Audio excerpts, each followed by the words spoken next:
Good morning to those of you out there on the West Coast. Good afternoon to those of you here on the East Coast with me. I'm so excited for today's training. I was just sitting here waiting for it to become noon, listening to Madonna, and I forgot to turn her off. I forgot to turn my lights on. I was like, I'm just so excited. And I'm watching the chat. Usually I don't look at the chat because I'm focused on the training, but it's so awesome to see each of you coming in and not saying hi to me, which is totally fine. You're saying hi to each other. You're saying hi to the community, and I love that because that is a complete added value to the training we do. Let's go ahead and dive into today's training. Just making sure I got my ducks in a row. Okay, today we're going to be talking about how to make cold calls to federal buyers. And in particular, when we say cold calls, I don't mean how to have meetings and successful meetings. I do separate trainings on all these. But one of the hardest things for us to do is to make cold calls, that very first call, that very first outreach. I was thinking about this training, trying to do an analogy to conferences. When you're at a conference, if somebody's in a booth, it's a little easier. It's almost like a warm call with them because you're walking by the booths, they're smiling, they want you to come to the booth. And so that's a warm engagement at a conference. But if you look around where the food is and you try to say hello to somebody new at a conference, that's cold calling. It makes us a little nervous. Are they going to reject us? All these things. We'll talk about that in a minute. But I get it. Cold calls can be scary. But one thing I want you to put in perspective is at least no one's trying to bite you, right? So I'll talk about this in a minute, but I've been doing sales a long time. And my first sales activities, first sales activities were door-to-door sales.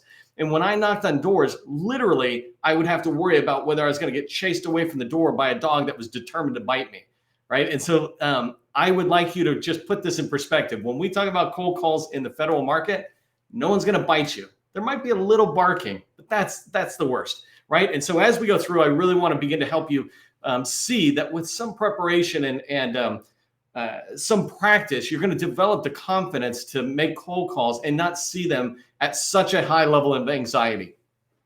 So today's training, I'm going to cover down on a lot. I'm going to move pretty fast. And so in the path that I'm going to go down today, I want to just talk about why it's important. I always like to say, if you're going to learn something from me, understand why I'm saying it's important. Why do you need this skill? Well, let's start there. And then what is cold calling? I'm a big fan of this quote that says, the biggest problem with communication is the illusion that it took place at all. The biggest problem with communication is the illusion that it took place at all. And as it relates to this, what that means is cold calling. What are we saying when we say cold call? So I just want to get to that, what it is, what it is not. I want to talk a little bit about the fears and just face them, face what we might be running into, what you might be running into. And then I'm going to give you a couple of step-by-step tips on how to pick up the phone and have cold calls. And that will begin to drive towards success for you. So that's what we're going to cover down on today. If you don't know me, my name is Neil McDonald. I'm the president of the GovCon Chamber of Commerce, and I want to welcome you to my federal sales training where I provide tips for success in the federal market. I spent 20 years as a small business owner in the federal market, and since 2018, I've been teaching people like you that government contracting is not a secret. It's just a process. A process is A to Z. When we follow it, we have repeatable, predictable results, and that's what I want for you. I'm going to be teaching cold calling, and that is a fundamental aspect of sales. Everybody who's in government contracting is in sales one way or another, right? The farther away you are from the customer, the more you're in sales. And when you're inside with the customer, you got 90% work and 10% sales. But we're all in sales. And I just wanted to put me in perspective. What gives me the confidence to teach you and why should you listen to me? I've been doing this a long time. Like I said, I did door-to-door sales, vacuum cleaner sales, transaction sales, and solution or consultative sales.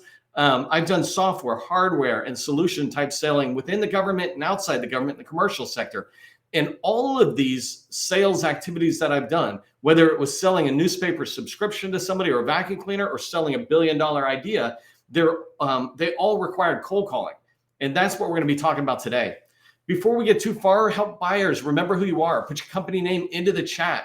I told you we have a big community. It looks like we're easily on track for another 100 people live. And that's awesome because this is your community. So put your company name, your core competency, just 2 or 3 words is more than enough. If you have too many words into the chat at one time, it actually discourages us from reading it, right? I don't mean to penalize anybody who's putting a lot in there. I'm just saying, when there's a lot, we go, well, we'll come back when we have time. But when there's a little, we quickly go, oh, ABC company, 2-3 core words, right? Core competencies. And when you do that, you begin to reinforce your company name, your company message to me, to Gus and Cecilia, who are on our team, and then everybody else who's in the community. So make that easy for everybody to engage with you. And then remember, keep doing what you're doing naturally, which is support each other as we move forward. As we get started in today's training, again, I'd like to just bring us back for 1 second and talk about why are cold calls necessary, right? Why is cold calling important? And the biggest reason for me is that people buy from those they know, like, and trust. And this is really important for you to remember if you don't have this solidly in your mind. People buy from those they know, like, and trust. And that's an evolution. And cold calling helps people begin to go down that journey with you. It begins the process of them knowing you, right? Cold calling won't get them to like you or to trust you, but it will begin to get them to know you. And when they begin to get to know you, you're off to the races on building relationships. Cold calling then is the first step in building relationships, right? You can see down here that we've got the 7-step process that we teach. Research is understanding an agency or a teammate, understanding them sometimes better than they understand themselves. But then targeting is finding people, but outreach, that's where cold calling is, right there. And when you do outreach correctly, when you do cold calling correctly, you will be able to develop strategic relationships. And as the process diagram shows you, that will enable you to be able to find slam dunk opportunities that lead to winning proposals that you can write in order to have more sales success, to have more revenue coming into your company. But it all kind of begins back here on these first 3 arrows. In today's training, it's around outreach or cold calling. And the last bullet I had here is just, this is an old sales thing. If you don't ask, the answer is always no, right? So if you don't pick up the phone and say, can we have a meeting? Can I talk to you about an opportunity? Whatever it is, if you don't pick up the phone to do that cold call, the answer is always going to be no. By the way, if it's your first time with me, I definitely move at a fire hose pace. Don't worry, you can go back and watch the replay. Feel free to ask me questions, but most importantly, just take screenshots whenever you see something that you like. So let's talk about what cold calls are and what they're not. And it's really important sometimes to understand both sides of something. And so first off, cold calling literally is calling somebody who does not know you, who's never heard of you. When they pick up the phone, you say, Neil, and they go, Bill? No, it's Neil. It's like, all right. So cold calling is calling somebody who doesn't know you. That's the whole point of cold. If you could do things to warm it up, that's great. But really, you're going to do a whole bunch of cold calling for the majority of the people you want to reach out to. You might do warming up activities, and I teach this in another training. You might warm up really important ones. Like, for example, if you're going to call the director of IT or somebody pretty high up in the program office, well, then you might not cold call them. You might figure out ways to warm that up a little bit and then call them. It's still a new call, but it's not cold. It's a warm call. So cold calling is about calling somebody who doesn't know you, right? Its purpose is to schedule a meeting. I talk about purpose a lot in my trainings where I say, understand the purpose of something. There's 6 marketing assets in the federal market. What's the purpose of each one of those assets, right? So I teach the purpose for each one of those. It's the same thing when you think about cold calling. What's the purpose? Well, the purpose of a cold call is to schedule a meeting. The reason I'm calling is to schedule a meeting. And the one last thing I want you to remember about what a cold call is compared to what other activity you might be doing, cold calls are things that are done daily. If you randomly pick up the phone, then you're not doing cold calling as it relates to your sales success activities that you need to be doing. Cold calling is only done when you're doing it all the time. Otherwise, you're doing one cold call to somebody. That's not the same thing. What I'm talking about today is how do you cold call a lot of people? I don't have a slide on this, so I'll take 2 seconds to just talk about it. Is that when you talk about the amount of cold calls you're going to be doing, you should be looking to do a lot of cold calls, right? I talk to people and I suggest you should be doing 5,000 calls a year. Oh my God, this just sounds like a huge amount.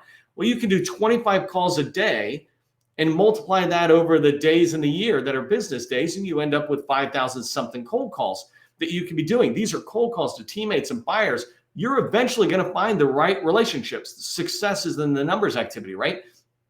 And if you're too busy, by the way, that 25 calls, that literally can be within an hour, but you can set a different number. You can say, I'm going to call 5 people a day, this daily activity. I'm going to call 5 people a day. And when I do, I'm going to be calling something around 1,250 people a year. That's doable. That's very doable for every single person on this call. I don't care how busy you are, right? You have no time at all. Just stop eating or something else. You find 5 minutes somewhere else, but you can literally do that. So that's when you know you're doing what I'm trying to teach here today is you're doing daily activity around cold calling. You're calling new people every single day because you understand that relationships are a lifeblood for your company's success. So on the opposite side, what a cold call is not, it's not a meeting. It's not a discussion. I'm not picking up the phone, calling somebody I've never, I don't know, and they don't know me. I'm not calling them and trying to have a meeting. First off, it's rare if that happens. And second, most importantly, it's a horrible meeting. You're just doing everything on the fly. You should not be doing research before any cold calling. Why would you research 5,000 people when you're going to call them over a course of a year and 3,000 of them won't even answer the phone, right? So you never research somebody in any kind of depth until you get the meeting. This is the whole point of a cold call being about scheduling a meeting. I'm calling to schedule a meeting in the future. If I can get on your calendar, then I'm going to do much better research. I might send you over some material and then we'll have a meeting. That's the idea. It's not to have a discussion. I get it. Sometimes you call people and they'll say, hey, let's have the meeting now, or tell me about your company. I'll give you advice on that. So again, it's just all about scheduling a meeting. That's the most important thing to keep in mind about what a cold call is. I just wanted to go through here on, I wrote down 8 different things that might be holding you back. And I'd love it if in the chat, if you put numbers that resonate with you, right? So I have 1 through 8 here. For those of you on a podcast, it might be harder, right? But the first thing that might be holding you back is you just flat out hate making cold calls, right? I don't like doing it. I don't want to do it. I'll do any other thing in the world. I don't want to do it. I get that, but it's your job, right? So if your job is going to be responsible for sales, then you need to pick up the phone. I would submit the reason you hate it is because it sucks, right? It's no fun. It's whatever. There's tips I can give you, guidance I can give you today. And I got a lot of other videos on making cold calls. I can give you tips that will help you turn it from I hate making cold calls to it's not my favorite thing. I hate peas and squash more than I hate making cold calls, right? Eventually it comes down on your list of hates. It's not your number one hate. You never know what to say. That's just preparation, right? If you never know what to say or you feel like you don't know what to say, I feel like I'm going to be a fool when I call them or something. We all kind of feel that way. And the way you get past that is prepare. And I'll talk about that in a minute. I'll give you a script and some email template here. But even as you get into a meeting, right, there's ways to prepare. And I talk about how to prepare for meetings and calls in a way that you then do know what to say. Number 3, right, you'll find anything else to do. So this is borderline with you hate making phone calls. The difference between number 3 and number 1 is number 1 admits that they hate making phone calls. Number 3 won't admit that they don't hate making they hate making phone calls, but they'll find anything else to do, right? And they'll find really legitimate stuff to do. I got to file the bills in the filing cabinet or something, whatever. And we call this constructive procrastination. You're finding something constructive to do instead of doing the one thing that if you did it would make everything else easier. Cold calling. Cold calling leads to relationships. Relationships eventually lead to money. That allows you to hire people to file stuff in the cabinet, right? So, are you a constructive procrastinator? Are you spending a lot of time doing excess research? This is what I meant by don't research anybody before you actually have a meeting scheduled. Otherwise, you're just wasting time. We call this paralysis by analysis. You're analyzing every bit of information. I really need to understand the customers, but you're not actually picking up the phone and calling somebody. Your job is to pick up the phone and call somebody. And I don't care if you own the company or if you're a business developer, it's your job to pick up the phone and call. And any owner who's not calling does not care about their company's success. You don't have to call everybody, but you should call 5 people a day. That will take you 15 minutes and you will understand what your team's going through, right? And you can call higher level people because you can tell a better story once you finally get in there. Number 5, right? You've had a bad experience. And again, I go back to, did a dog chase you down the street and try to bite you? Well, then your bad experience wasn't that bad. I'll talk about this in a minute, but there's going to be people who are just jerks. That's sales. You can't do anything about it. There's people who are jerks at church on Sunday, right? It amazes me, right? We all pray in church, then we come out, we yell at each other in the parking lot or something, right? That's just life. You can't get rid of it. You just embrace it and you move on, right? You don't let it become you or really hold you back. Number 6, right? You wish there was an easier way. Well, I'm going to talk about an easier way. There is an easier way. That's process. When you have process in place, you begin to find an easier way, right? You do this, then you do this, then you do this, and you go, wow, that was pretty easy. I called 5 people in a day. I called 25 people in a day. If you fear rejection, that is totally correct. You are going to be rejected. I call people and they reject me. That again is fine. I teach the bell curve and I'll show you in a minute, but 50% of the people you call are going to reject you. You have to embrace that. Rejection is just dirt in a gold mine. If you go to a gold mine, you don't get mad at the dirt. You're like, oh, darn, there's all this dirt. It's a rejection of me. No, it's not. It's just dirt is in the way of gold. And some people are dirt in the way of the gold you're trying to reach. Sometimes I'm dirt in the way, when people are trying to get to gold or something, and sometimes I'm the gold. That's just, again, just life, right? Understand that rejection is normal, and half the people will always reject what you're trying to suggest. Sometimes that rejection is they don't answer the phone. Sometimes it is they don't want to take the call. I mean, they don't want to even have the meeting, et cetera. So the last one, and this might be holding you back. And again, let me know if any of these are resonating with you. But you aren't having success. So you're picking up the phone. You're not afraid to pick up the phone, but you're not having success. You're either not getting meetings or people aren't taking your calls. I was talking to somebody yesterday and they said, I'm calling this agency, but I'm just not getting anybody picking up the phone. I'm like, all right, first off, we need to 10x the amount of people you're calling. If you're calling 10, let's call 100. If you're calling 100, let's call 1,000.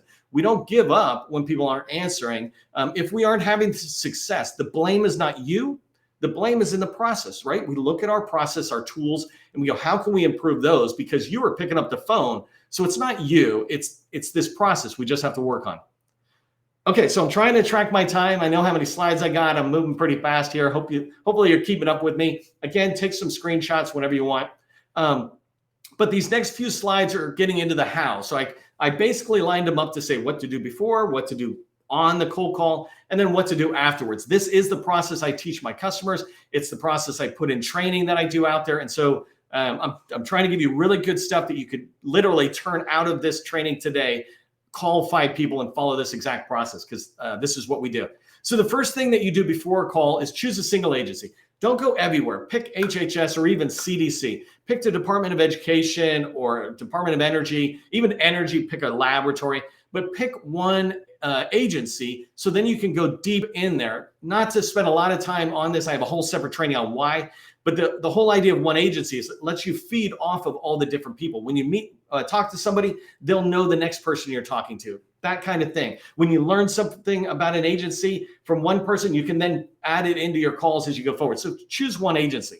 The second thing is, we call this targeting, right? Is pick our second step in our 7-step process is targeting. And that's about creating a list of 200 people. Before you make any cold calls, create a list of 200 people, names, numbers, and emails, agency title, things like that, some basic information about them, but most importantly, name, number, and email. These people can be government folks, so small business professionals, contracting officers. By the way, if you don't know, KO is how we say it in the military, because in the military, CO, contracting officer, stands for commanding officer. Or program office people. You want to be calling small and large folks. If I'm going after CDC, I want to call government people, try to get those 3 different groups. I want to call large primes that are winning in there, and I want to call small business primes. When we create a targeting list with our customers, we create people from all 3. It's pretty easy for us to create 300 and 400 people in our first targeting list, because we do 3 groups: government, large, and small business folks. It's funny, I'm even out of breath talking so fast because I know how much I want to share with you, and it's good stuff. So I already talked about names, numbers. So the second step there is create that targeting list. The third step is make sure you have the necessary tools. This step 1 and step 3 are basically one and done. So the necessary tools, and I'll give you my templates. These are templates that I use when I pick up the phone right now to make calls on behalf of my customers or on behalf of my own company, right? My own organization. If you don't know this, by the way, all this training, it's on the GovCon Chamber. We're not a government organization. We don't get sponsorships or money from government or anything. We do have sustaining members, which we love because they continue to believe in what we do and they're supporting us. But primarily the money is just coming from us. And so these scripts I'm going to give you are the same ones we use with our customers and with ourselves. So make sure you have a call script. You know what you're going to say. It's not verbatim. You can tweak it a little bit, but mine will give you a good idea. But when you have those in place, then you can reach out and call somebody confident that you have the tools in place to make the calls. One other thing I just wanted to point out is on the right-hand side is the Federal Directory of Small Business Specialists. This has over 1,000 names, numbers, and emails for small business specialists and small business liaison agencies, federal agencies, and large prime contractors. It has over 1,000 just federal agency personnel. That might be a place for you to start your target list. If you haven't done this before and you haven't gone after a particular agency before, go in there. We're doing this with one of our customers in a particular agency that has over 100 small business professionals. We're going to help them start driving into an agency going down that path.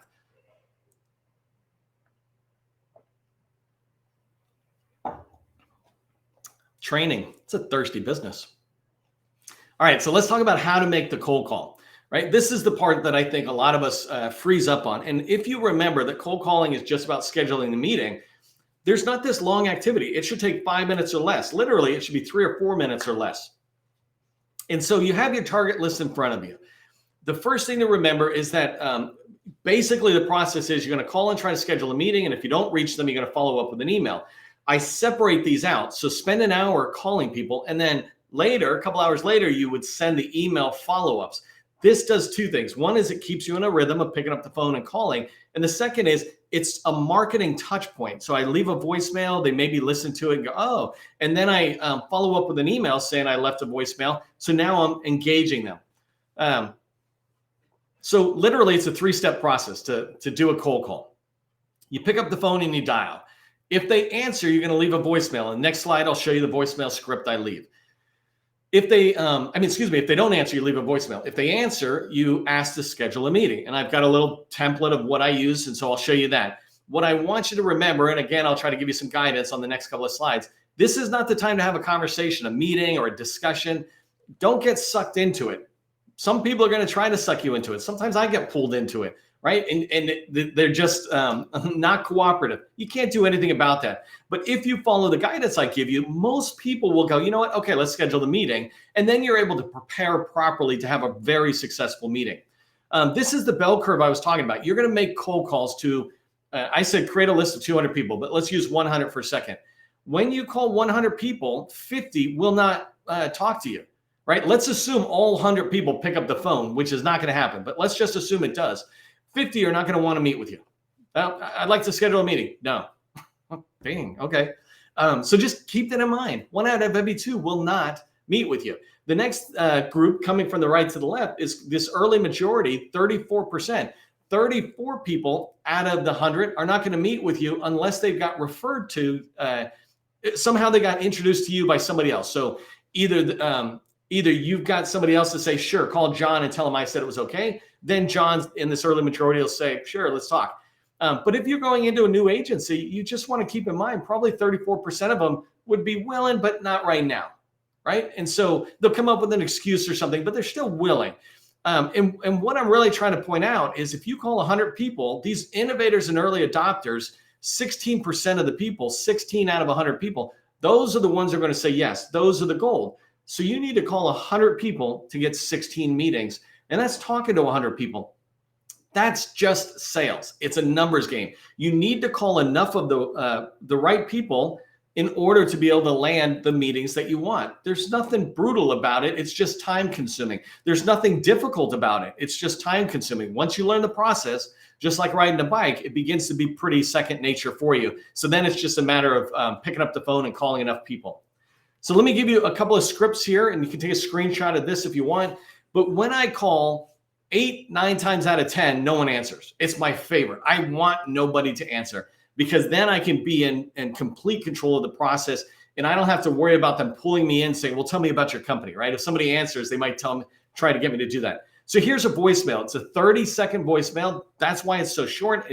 We want it to be 30 seconds. We want somebody to look at their phone and go, oh, this is only a 30-second voicemail. Let me listen to it.